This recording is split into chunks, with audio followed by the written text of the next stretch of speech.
Sebelum menonton, jangan lupa like, subscribe, dan tekan tombol lonceng. Selamat menyaksikan. Presiden Prabowo Subianto memimpin sidang kabinet paripurna di ruang sidang kabinet Istana Kepresidenan Jakarta. Sidang ini menjadi momen pertemuan lengkap kabinet setelah 1,5 bulan pasca pelantikan. Sekaligus membahas hasil kunjungan kerja Presiden ke sejumlah negara sahabat beberapa waktu yang lalu. Dalam kesempatan tersebut, Presiden Prabowo menyampaikan apresiasi terhadap capaian jajaran Kabinet Merah Putih. Menurut Presiden Prabowo, kinerja Kabinet Merah Putih telah menunjukkan kerjasama dan soliditas dalam 1,5 bulan sejak pelantikan. Secara khusus, Presiden Prabowo menyampaikan apresiasi atas penanganan cepat bencana erupsi Gunung Lewotobi laki-laki di Nusa Tenggara Timur, melalui koordinasi yang sigap antara Kementerian, TNI, Polri, dan Badan Penanggulangan Bencana situasi dapat terkendali. Selain itu, Presiden Prabowo juga menyoroti capaian luar biasa di sektor pangan. Dalam sektor ekonomi, Presiden Prabowo mengapresiasi langkah-langkah kementerian dalam mendukung perekonomian rakyat. Kebijakan penghapusan utang untuk pelaku UMKM, petani, dan nelayan dinilai telah memberikan dampak signifikan. Langkah strategis lainnya adalah penurunan harga tiket pesawat sebesar 10% menjelang akhir tahun. Kebijakan ini disebut mendapatkan apresiasi luas dari masyarakat karena akan meringankan beban ekonomi di tengah tingginya permintaan transportasi udara. Presiden Prabowo juga menekankan pentingnya koordinasi lintas kementerian dan lembaga dalam menghadapi libur Natal dan Tahun Baru 2025, yang meminta agar segala persiapan mulai dari infrastruktur, transportasi, hingga pengamanan dilakukan secara matang. Terakhir, Presiden Prabowo kembali menekankan pentingnya keberlanjutan kebijakan yang telah dirintis oleh Presiden Joko Widodo. Dia berkomitmen untuk memperbaiki sistem dan kebijakan yang ada demi kesejahteraan rakyat. Tapi yang pertama, saya ingin ucapkan terima kasih kepada saudara-saudara bahwa selama saya berada di luar negeri, saudara-saudara terus bekerja sebagai satu tim. Terima kasih Wakil Presiden, terima kasih para Menko, terima kasih semua Menteri Kepala Badan. Terima kasih semuanya. Saya monitor terus kejadian bencana erupsi Gunung Lewotobi laki-laki pun saudara telah tangani dengan baik, dengan cepat, dengan kerja tim. Terima kasih. Saya pantau dari luar melalui Vicon, kelihatan terkendali dan kelihatan kita tanggap. TNI Polri juga bertindak dengan sigap. Sekali lagi, terima kasih kepada saudara-saudara sekalian. Saya juga menyampaikan apresiasi kepada Kabinet Merah Putih. Saya merasakan ada kerjasama yang sangat baik. Saya merasakan ada teamwork. Saya merasakan kita, kalau analogi tim sepak bola, kelihatan kekompakan, kelihatan semuanya kerjasama. Mungkin ini akibat retreat di Magelang.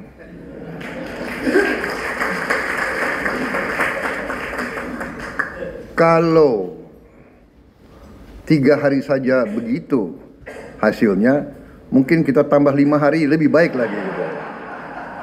Ya. Bagaimana konsensus keputusan?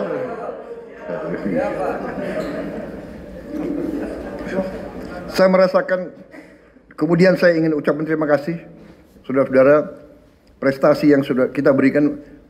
Bisa dikatakan kita baru 1 bulan kita mengambil alih ya, administrasi negara ini, ambil alih baru 1 bulan, tapi kita sudah bisa memberi kepada rakyat hal-hal yang penting. Pertama, penghapusan utang di bidang UMKM yang sudah cukup lama untuk para petani, para nelayan kita. Saya kira ini sangat dirasakan, ya, sehingga mereka sekarang bisa lebih semangat, lebih aktif kembali.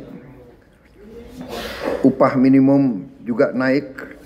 Terima kasih pihak-pihak yang bekerja, Menteri Tenaga Kerja, ya, Menko, PMK dan PM, terima kasih. Juga peningkatan kesejahteraan guru, terima kasih. Terutama terima kasihnya ke Menteri Keuangan, ya, dan Menteri Pendidikan Dasar dan Menengah. Juga kita mampu menurunkan harga tiket pesawat 10% menjelang akhir tahun. Biasanya sudah lazim kalau akhir tahun harga tiket pesawat pasti naik. Terima kasih Menteri Perhubungan dan semua menteri-menteri BUMN. Terima kasih. Ini akibat teamwork yang baik di antara kita, di antara saudara-saudara.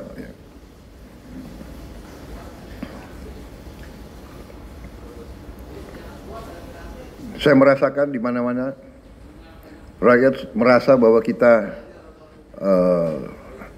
terus pada komitmen kita untuk selalu berpihak kepada rakyat, berpihak kepada kepentingan nasional. Kita melanjutkan dasar-dasar yang sudah diletakkan oleh Presiden sebelumnya, tapi kita bertekad untuk terus memperbaiki semua kebijakan, memperbaiki sistem yang perlu diperbaiki. Sebagai contoh juga, saya juga sampaikan terima kasih kepada tim Menko Pangan dan semua menteri-menteri yang berurusan dengan pangan kita. Dalam rapat terbatas terakhir beberapa hari yang lalu, saya mendapat paparan yang sangat menggembirakan. Produksi pangan kita naik, cadangan pangan kita mungkin terbesar selama beberapa tahun ini. Yang ada di gudang kita, saya kira mendekati 2 juta ton. Dan sangat besar kemungkinan dan keyakinan saya tahun 2025 kita tidak akan impor beras lagi. Bahkan cadangan kita cukup. Walaupun ini berita yang sangat baik, dan ini sekali lagi akibat kerja keras saudara-saudara, apresiasi saya juga kepada Menteri Pertanian dan timnya, Bulog, Badan Pangan Nasional, semua unsur, Menteri BUMN dan BUMN yang berada di bawah pengawasan Menteri BUMN. Terima kasih. Langkah-langkah kita di akhir tahun 2024 juga karena dukungan Presiden Joko Widodo sebelumnya, kita mampu mengatasi tahun ini yang tidak ringan karena kita hadapi El Nino sekaligus La Nina. Musim kering, tapi kita mampu mengatasi, mampu menghadapi di tengah memang suasana geopolitik yang tidak ringan. Masalah geopolitik berpengaruh dengan masalah pangan. Kalau terjadi suatu ketegangan dan krisis, negara-negara yang biasanya ekspor pangan akan menghentikan ekspor mereka. Ini fenomena yang sudah terjadi berkali-kali. Karena itu, terima kasih, alhamdulillah kita sekarang berada dalam posisi yang semakin kuat. Dan semakin ke depan kita akan tambah kuat di bidang ini. Kita tidak nanti hanya bebas dari import beras, tapi kita harus bebas dari import semua komoditas pangan. Tim Eljen Media laporkan.